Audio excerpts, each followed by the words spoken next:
Imagine planning your birthday dinner, expecting laughter and love, only to be humiliated by the very people you sacrificed everything for.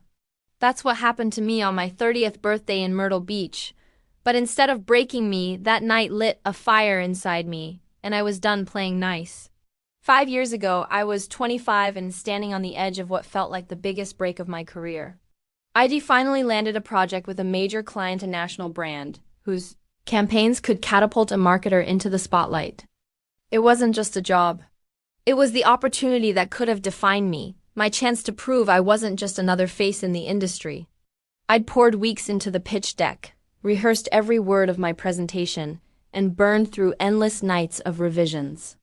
Every ounce of me believed this was the door I had been waiting to walk through. But life has a cruel way of testing loyalty.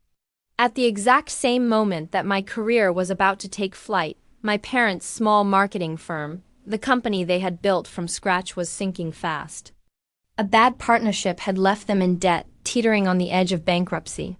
They were staring down the possibility of losing not just their business, but their legacy. And when I got the call, I didn't hesitate. I packed my bags, walked away from my once-in-a-lifetime opportunity, and flew home. I told myself it was temporary, that I'd help stabilize the business and then return to my own path. But anyone who has ever put family above themselves knows it's never temporary. The days at the firm were brutal. I worked from dawn until long past midnight, trying to breathe life into a company already gasping for air. Their team was demoralized, contracts were slipping, and clients were ready to jump ship. I became the glue that held it all together. I crafted new campaigns that cut through the noise, renegotiated contracts with clients ready to leave, and even rallied the employees who were seconds away from quitting. Slowly, painfully, things turned around. New campaigns brought revenue. Old clients returned. The company didn't just survive, it started to grow again. And through it all, I kept telling myself, this is what family does. This is how they'll finally see me. I can still remember the moment I thought everything would change. We were sitting in the office conference room after signing a deal that saved the company. I looked at my parents, exhausted but proud, expecting even just for a second to see recognition in their eyes. I wanted to hear, "Rose, you saved us." I wanted to feel like my sacrifice had meant something.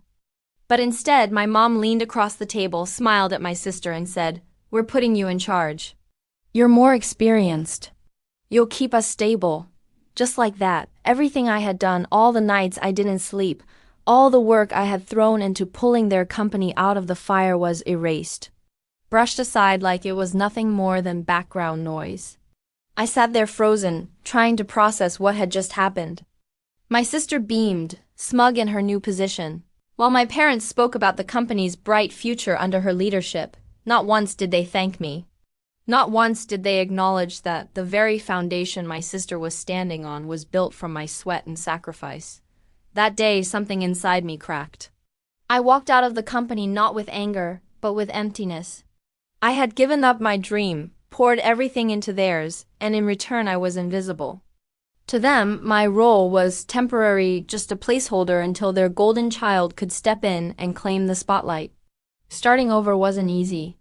I had to rebuild from the ground up, taking entry-level jobs that paid barely enough to cover my rent. I worked weekends, signed up for online courses, and clawed my way back into relevance. Every client I landed, every campaign I created, it was all on my own merit this time. No family name to hide behind. No safety net. And yet, even as my reputation grew, even as people in the industry began to recognize my talent, my family remained blind. Every phone call was about my sister's achievements. Every family gathering turned into a celebration of her leadership. My parents would beam with pride at her success, while I sat quietly, my own victories swallowed in silence. I convinced myself that one day they'd notice. That if I just worked harder, if I just achieved enough, they'd finally say, "We're proud of you, Rose." But deep down, I already knew the truth. In my family's story, I was never meant to be the hero. I was the shadow, the safety net, the forgotten daughter whose sacrifices would always be invisible. And that was the wound I carried with me into my 30th birthday. The night everything finally changed. Walking away from my parents' company felt like leaving a battlefield. I was drained, stripped of recognition, and unsure if I even had the strength to start over. But beneath the exhaustion, a spark burned. If my family couldn't see me, I'd build a life where their validation didn't matter. The beginning wasn't glamorous. I took an entry-level job at a small agency, answering phones and doing grunt work most new graduates would roll their eyes at. I remember sitting at a desk that wobbled, staring at outdated software, thinking, this is where I start again. It was humbling. But instead of complaining, I treated every task like it mattered. I stayed late not because anyone asked me to, but because I wanted to prove something to myself. If they weren't going to acknowledge my value, then I'd create my own. I learned everything I could, even beyond my role. I volunteered to sit in on client meetings. I studied marketing trends during lunch breaks. When other employees clocked out, I stayed to fine-tune campaigns or sketch out new ideas. Money was tight. There were months I had to choose between paying rent on time or skipping dinner. My friends posted vacation pictures while I lived off instant noodles, pouring every dollar into online courses and certifications. Some nights I stared at my laptop until my eyes blurred, wondering if it would ever pay off. But something inside me refused to quit, and slowly it did pay off. My dedication started getting noticed. A senior manager gave me my first shot at pitching a campaign to a mid-level client. My nerves nearly got the best of me, but I poured everything I'd learned into that pitch. When the client signed on, it felt like winning the lottery. For the first time since leaving my family's business, I felt the taste of victory, my victory. One pitch led to another. My reputation began to grow. I was no longer the invisible daughter working in the shadows. I was the strategist people wanted on their team. Clients remembered my name. Colleagues sought out my ideas. With every successful campaign, the confidence I'd lost was rebuilt brick by brick.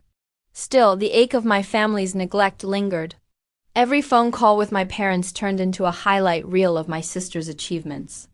Your sister just landed another client, Mom would say.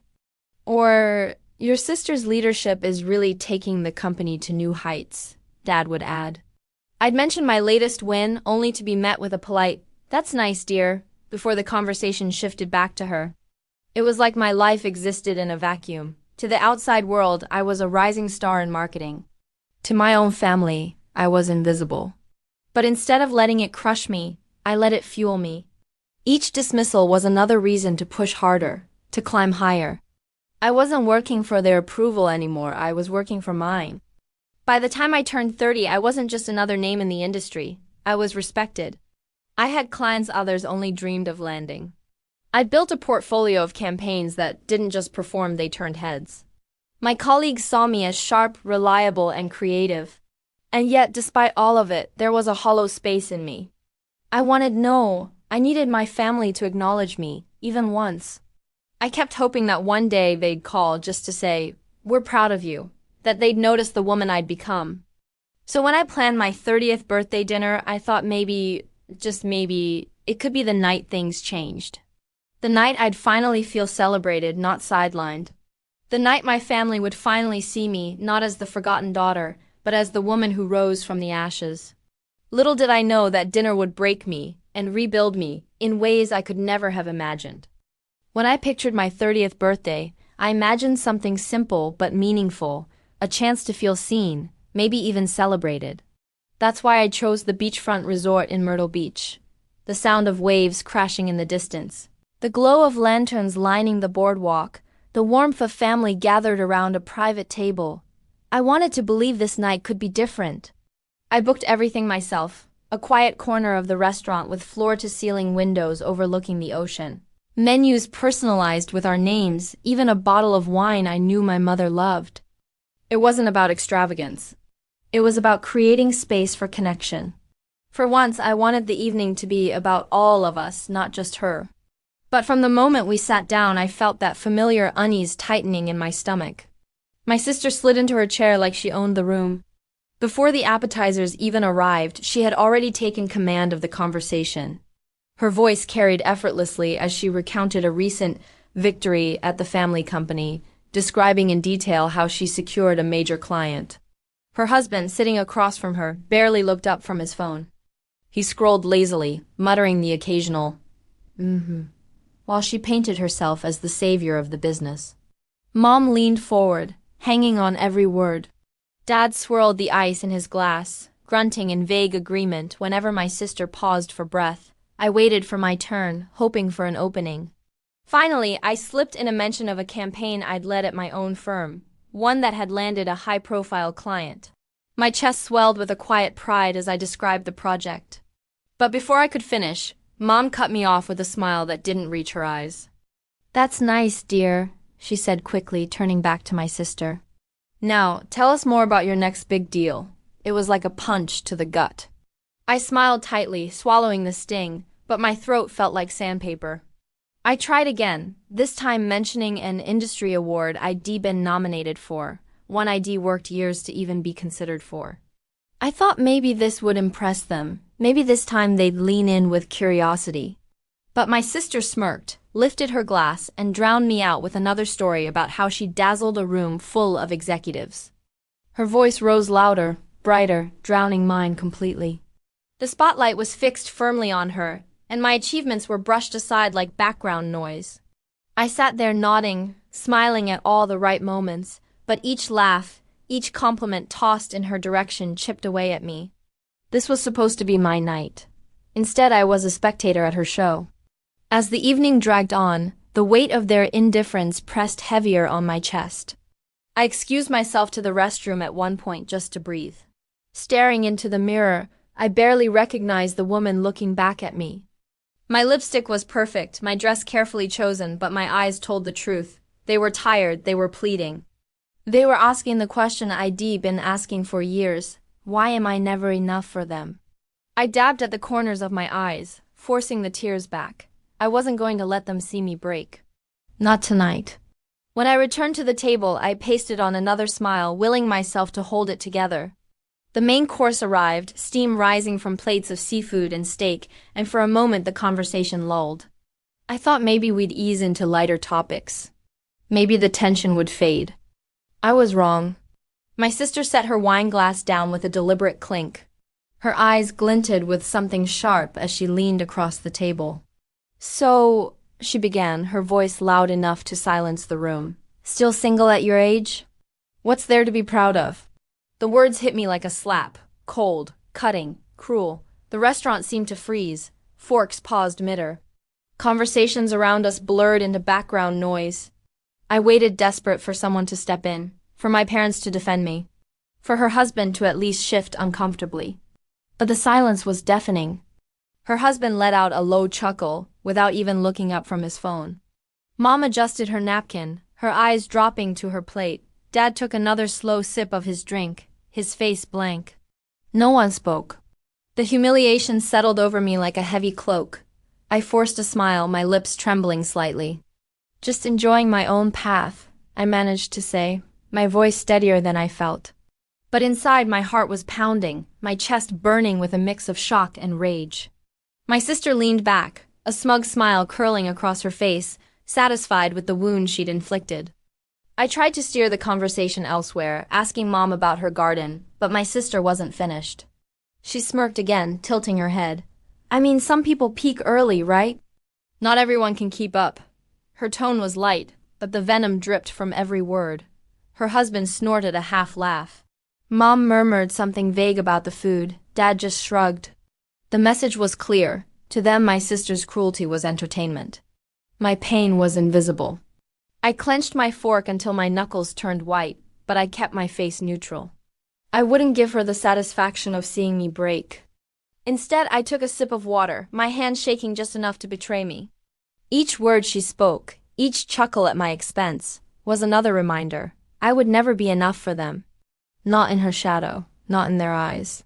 By the time dessert was served, I couldn't take it anymore. Her smug glances, their silence. The suffocating weight of their betrayal. I excused myself, claiming I needed air, and walked out into the cool night. The ocean stretched dark and endless before me, waves crashing against the shore. The breeze whipped against my face, but it couldn't cool the fire building in my chest. I stood at the railing, gripping it so hard my hands ached. I had spent years sacrificing for them, bending for them, loving them without condition. And in return, they allowed me to be ridiculed. On my birthday, at the dinner I had planned. Something inside me broke that night. But in the breaking, something else sparked, something sharp, something resolute. For the first time, I realized I didn't need their validation. I didn't need their recognition. I didn't need to stay invisible so my sister could shine. I deserved more. And as I stood staring out at the waves, humiliated but burning with a new kind of determination, I made a choice. That night would be the last time I ever let them make me feel small. Back in my hotel room, the silence was almost unbearable. The contrast between the laughter and clinking glasses of the restaurant and the stillness of those four walls was suffocating. I sank onto the bed, staring at the ceiling, the words from dinner replaying in my head like a cruel echo. Still single at your age. What's there to be proud of? It wasn't just the insult. It was the silence that followed. The way no one came to my defense. My sister's smirk, my mother's downcast eyes, my father's indifference. Their betrayal was louder than her words. I had spent years breaking myself in half for these people, and they couldn't muster an ounce of respect for me. As I sat there trying to process the night, my phone buzzed on the nightstand. For a second, I considered ignoring it, assuming it was another shallow, happy birthday text from someone who didn't matter. But when I glanced at the screen, I froze. The email subject line read, "Partnership opportunity, urgent." The sender was a name I recognized immediately, Marie. Marie wasn't just anyone. She was my sister's biggest business partner, the one my sister bragged about endlessly. The woman she claimed had solidified her reputation in the industry. If my sister had a lifeline outside of our parents, it was Marie. My pulse quickened as I opened the email. Marie's words were clear, professional, but also intentional.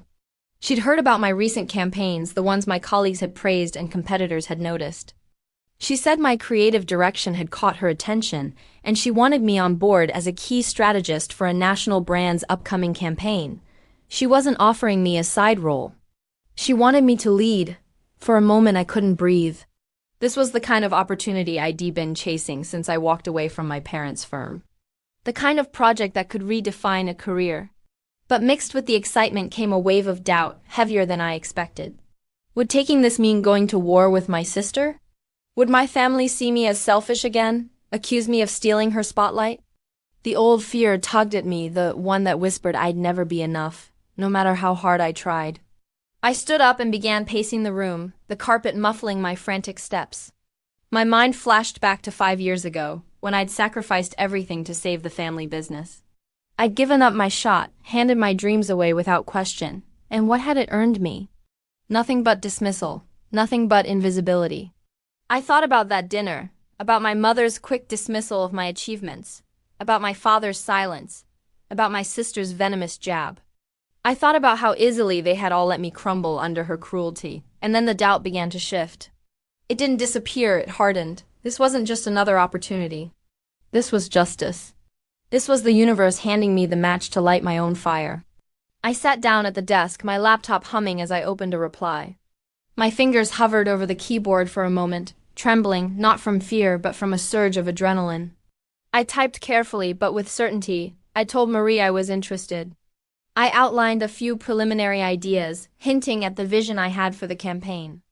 I positioned myself not as a helper, not as someone tagging along, but as the strategist ready to lead. When I hit send, my heart raced, not with hesitation but with resolve. This wasn't about stealing from my sister. This was about reclaiming what had always been mine: recognition, respect, a voice. For the first time in years, I wasn't sacrificing for someone else. I wasn't giving up my place at the table so my sister could shine. This time, I was taking the seat for myself. I sat back in the chair, exhaling slowly, a strange calm washing over me. I knew what was coming. I knew my sister would rage when she found out. I knew my parents would pressure me, guilt me, accuse me of betrayal. But I also knew one thing with absolute clarity. I was done playing small. That email wasn't just a job offer. It was the spark. And I was about to set everything on fire. The morning after I sent my reply to Marie, I woke with a strange combination of dread and exhilaration. The dread came from knowing my family. They never let me step out of line without reminding me of my place. The exhilaration came from finally doing something for myself. I didn't have to wait long for the pushback. By mid-morning, my phone buzzed. It was Mom. Her voice, sharp and clipped, carried the tone I'd grown up dreading, the one that didn't ask, it demanded. "We need to talk about your sister," she began, skipping any kind of greeting. "She's overwhelmed with this new client pitch, and she needs you to step in." It wasn't a request. It was an expectation. I swallowed hard. "I can't, Mom. I'm already leading a major project. I don't have the bandwidth." There was a pause, then a scoff. "Don't be selfish, Rose. Your sister needs you. Family comes first. Family comes first." I'd heard those words so many times they were practically tattooed on my soul. And every time they'd meant one thing: sacrifice yourself for your sister's success. Before I could respond, Dad got on the line. His tone was heavier, more authoritative, as though I were still a child needing correction. "You need to think about what's best for the family," he said firmly. "Your sister's carrying the business. You can't just focus on your own little projects. Little projects." That's what he called the opportunity Marie had handed me. The project that could shift my entire career. The one I'd earned through years of relentless work. I clenched the phone tighter. "Dad, this isn't little. This is huge for me. And I'm not putting it aside," Mom cut back in, her voice rising. "So you're really going to abandon your family for some career move, after everything we've done for you?" The irony almost made me laugh. After everything they'd done for me? My mind flashed back to the countless nights I'd spent saving their business only to be discarded. But instead of arguing, I ended the call with a simple, "I can't do it," and hung up. My hands were shaking, but for the first time, they were shaking from resolve, not guilt. Of course, my sister didn't stop there. That afternoon, as I sat refining my project notes for Marie, I opened my social media and froze. There it was, a lengthy post from my sister, dripping with venom, written like a martyr's tale. She accused me of being ungrateful, of abandoning the family, of being so obsessed with my little career that I couldn't support the people who had always supported me. She painted herself as the overworked hero, burdened with responsibility, while I was the selfish sibling who refused to help. And the worst part? She tagged my parents in the post. Within hours, the comments rolled in.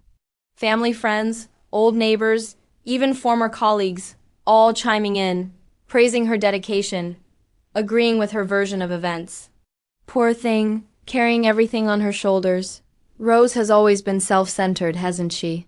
Each comment was a knife to the chest. Lies, layered on top of lies, and the world was eating them up. I wanted to fire back, to lay out the truth for everyone to see. I wanted to post receipts, the emails, the contracts, the strategies I'd written that she'd passed off as her own. But as my fingers hovered over the keyboard, I stopped. Engaging with her game would mean letting her set the rules. And I was done playing by her rules.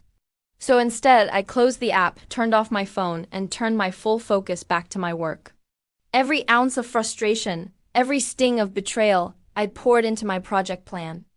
Each slide, each sentence was sharpened by my determination. If she wanted to paint me as selfish, fine. I'd prove her wrong not with words, but with results. That evening, Mom called again. Her voice was sharper now, colder. "I saw you haven't offered to help yet," she said, as if I'd failed some unspoken family test. "Your sister's under so much pressure, and you're just sitting there." I could hear Dad in the background, muttering about loyalty. I took a steadying breath. I'm not sacrificing my career for her anymore. I've done enough. There was a long pause. Then Mom's voice turned icy. "You're making a big mistake. Family comes first." This time I didn't flinch. "No, Mom, not anymore."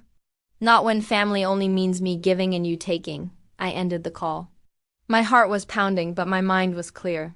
For years, I'd been their safety net, their fallback plan, their invisible fixer. But now, for the first time, I was stepping out of their control.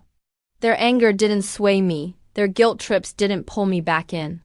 Instead, their words only fueled me. Because if they thought I'd bow down again, they were about to learn something new about me. The more they pushed, the harder I'd fight. And this time, I wasn't fighting for them. I was fighting for me. For days, I buried myself in Marie's project. Every detail was sharpened, every strategy refined.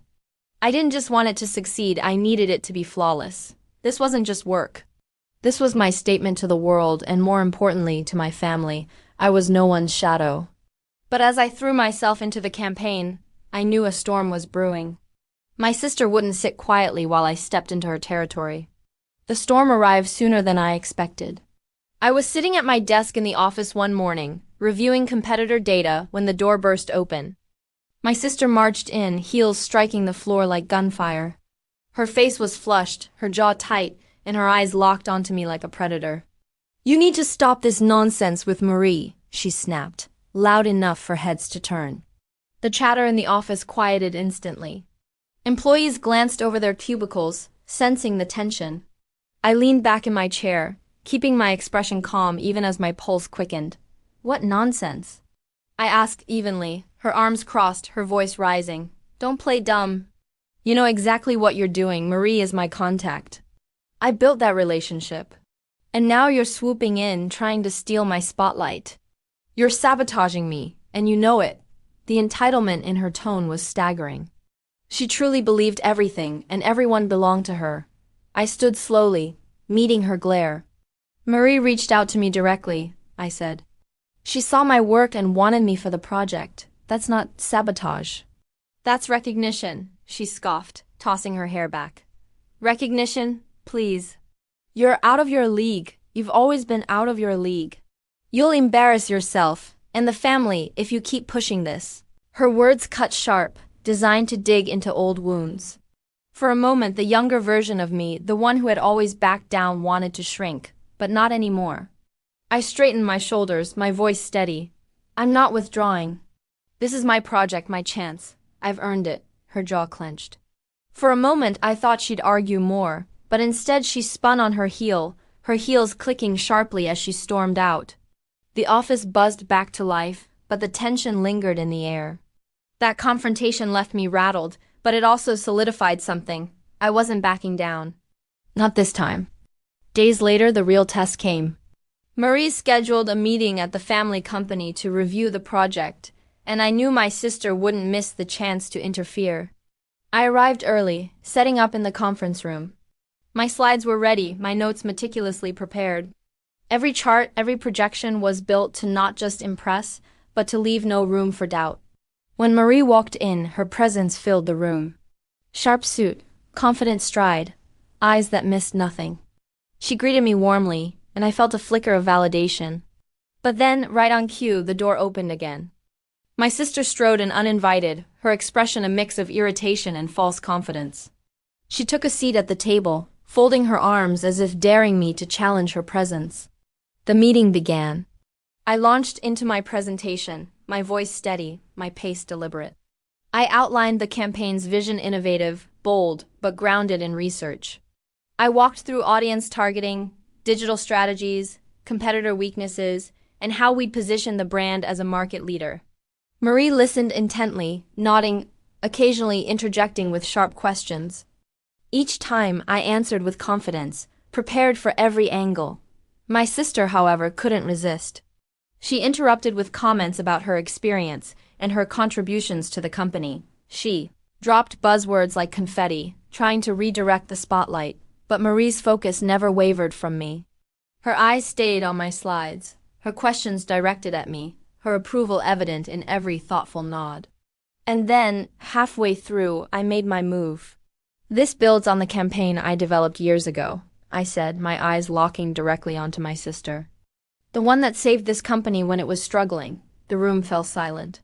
My sister's eyes widened, her composure slipping for the first time. She hadn't expected me to claim it. "Not publicly, not here."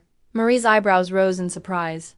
"I didn't realize you were behind that," she said, her tone impressed.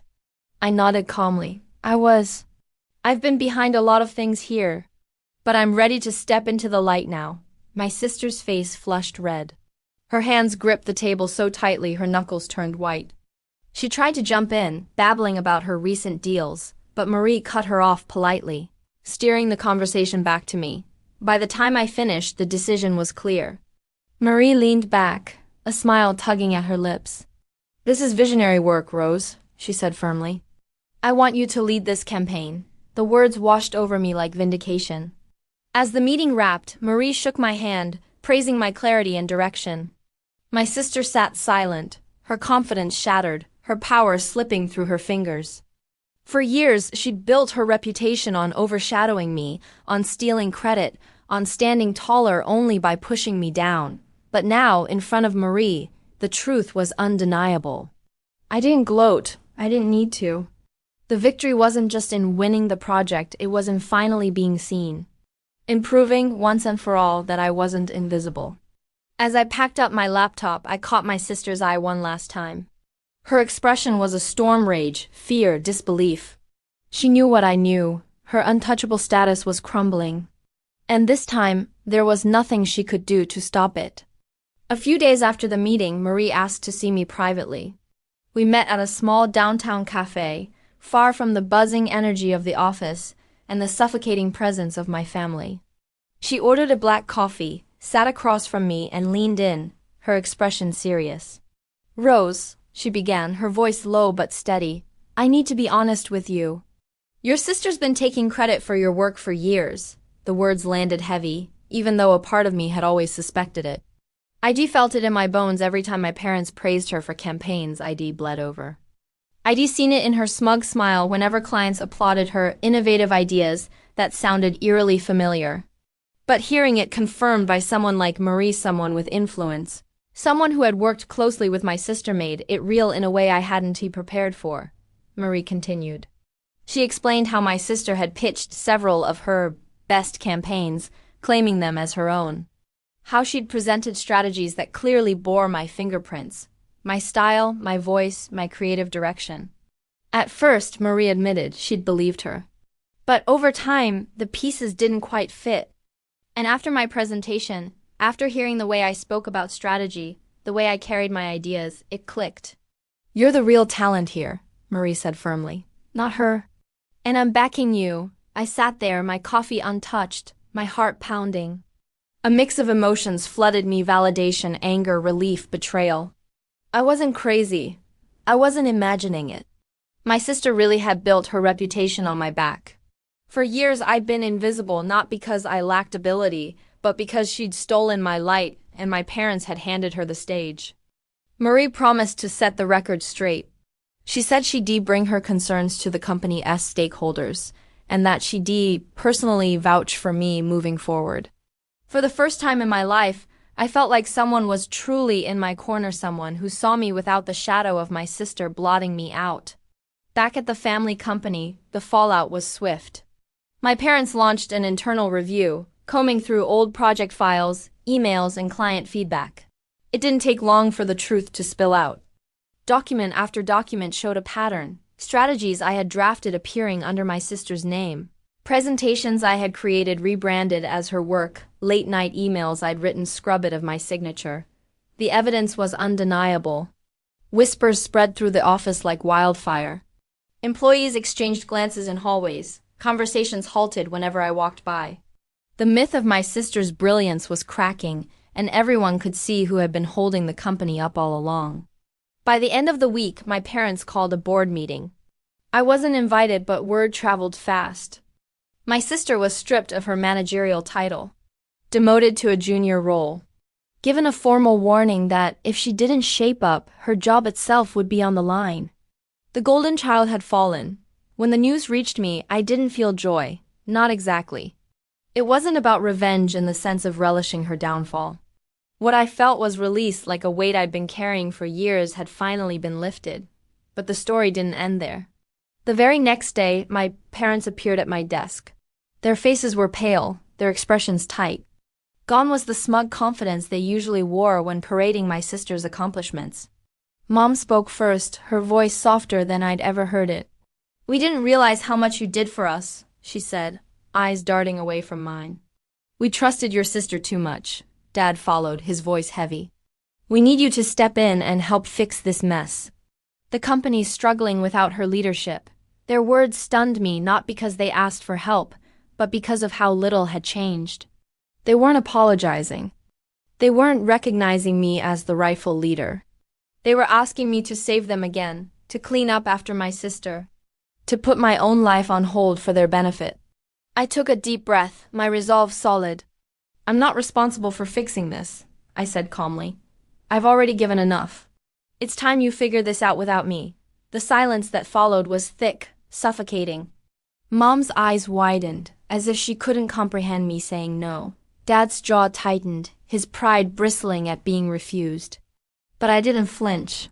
I held their gaze, steady and unshaken. For the first time, I wasn't their fixer. I wasn't their safety net, and they knew it. As they walked away, I felt lighter than I ever had. Their silence spoke louder than words. They knew I was right. They knew they had leaned on me too heavily, for too long, without ever giving me the credit I deserved. My sister's demotion wasn't my doing, it was hers. Her dishonesty, her arrogance, her belief that she could keep stealing forever without consequence, that was what destroyed her. And I didn't need to rub it in, the truth was enough. I turned back to my work, my focus sharper than ever. Marie's project was gaining momentum, and with every step forward I felt myself moving further from their grip. The truth had come out, and it had changed everything. For the first time, I wasn't fighting to be seen, I was seen. And there was no going back. After the review, the demotion, and my parents' desperate pleas, something in me shifted permanently.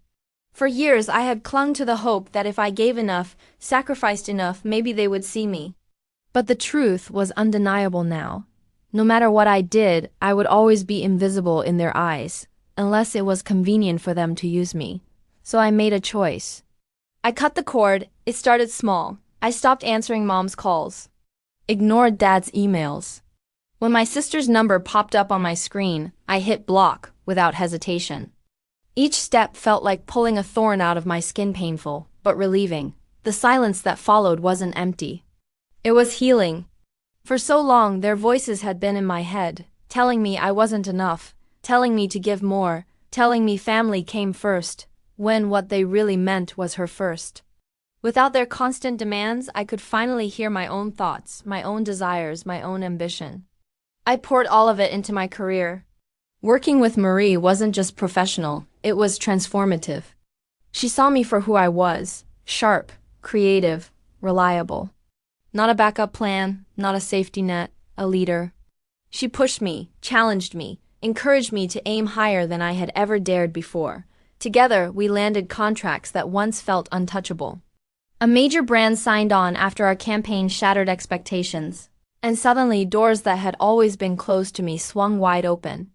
I moved into a new office, one I chose for myself, away from the shadow of the family company. A space with tall windows, sleek furniture, and a desk where my work wasn't stolen, diminished, or dismissed.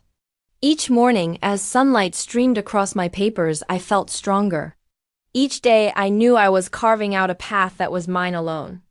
Meanwhile, my sister's world crumbled. After her demotion, clients grew wary. Whispers about her dishonesty spread. Deals fell through. Mom and Dad scrambled to patch the damage, hiring outside consultants, but it was too late. The golden child had lost her shine. And without me cleaning up her messes, the cracks were glaring. I heard rumors through colleagues that my sister was lashing out at employees, desperate to prove she still had control. That her husband was frustrated, their marriage strained under the weight of her fall from grace. That Mom and Dad were exhausted, their once prized company stumbling without its stolen genius propping it up. But I didn't revel in their downfall. Their struggles weren't my responsibility anymore. Their chaos wasn't mine to clean. For the first time, I didn't feel guilt. I didn't feel pressure to save them. I felt free. Because breaking free wasn't just about cutting them off. It was about finally letting go of the belief that I owed them my life. I surrounded myself with people who valued me, colleagues who celebrated my wins, friends who listened without judgment, mentors like Marie who pushed me forward instead of pulling me back. I built a circle where I didn't have to fight to be seen. I simply was. And slowly, the wounds my family had carved into me began to heal. The ache of invisibility faded, replaced by the pride of knowing I had built this life with my own two hands. I had always thought breaking free would mean loneliness. But in reality, it meant wholeness. For the first time, I wasn't defined by their shadows. I wasn't chasing their approval. I was just me, And that was more than enough. Looking back now, I realized the hardest part of my journey wasn't walking away from my family. It was accepting that I had to. For years, I believed love meant sacrifice, that being part of a family meant putting their needs ahead of mine even when it broke me. But that dinner, that silence, that cruel jab from my sister, it finally forced me to see the truth. Love without respect isn't love, it's control. I spent so long chasing their approval, believing that if I just worked harder, achieved more, gave more, one day they would say, "We're proud of you, Rose," but the truth is, some people will never see you for who you are. Not because you're unworthy, but because it benefits them not to. My sister needed me in the shadows so she could shine. My parents needed me as the backup, the safety net, the invisible glue holding everything together. As long as I stayed small, they could feel big. As long as I kept giving, they could keep taking, and I let them because I wanted to belong. But that night, when I stood outside the restaurant with the ocean roaring in front of me, and the sting of humiliation burning in my chest, I realized something life-changing. Belonging doesn't come from other people's approval. It comes from owning your worth. Breaking free wasn't easy. It hurt to cut ties. There were nights when guilt whispered that I was selfish. Days when I wondered if I had made a mistake, if maybe I should have stayed, should have tried harder. But every time those doubts crept in, I remembered the look on my sister's face when she mocked me, and the silence that followed. That silence told me everything I needed to know. When people show you who they are, believe them.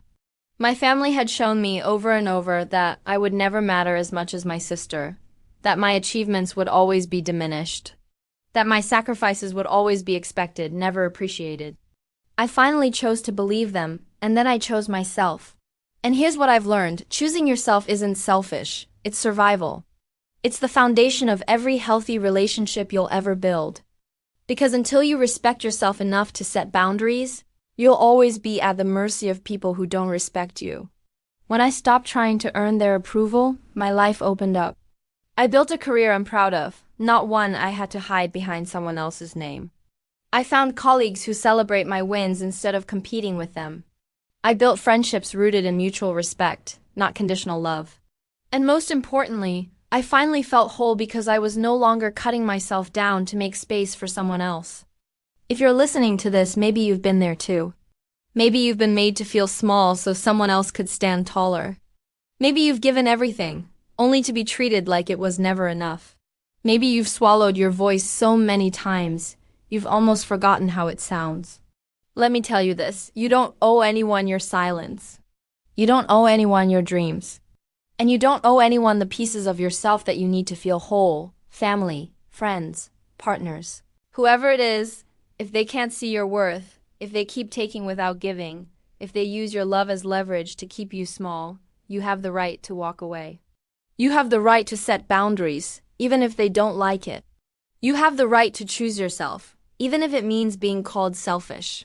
Because the truth is, protecting your worth will always look selfish to people who benefited from your lack of boundaries. And when you do choose yourself, something incredible happens. The weight lifts, the noise quiets, and you begin to hear the sound of your own life, the one you were always meant to live. I'm living mine now, not in the shadows. Not as someone else's support act, but as the lead in my own story. And if you take one thing from my journey, let it be this: don't wait for someone else to hand you permission to shine. Don't wait for their applause to validate your worth. Step into your light now, because it's been yours all along. I am proof that you can walk away from the people who tried to keep you small and still build something beautiful. I'm proof that your worth doesn't depend on anyone else's recognition. So if you've ever felt invisible, unheard, or undervalued, this is your reminder. You are more than enough. And you don't need their permission to prove it.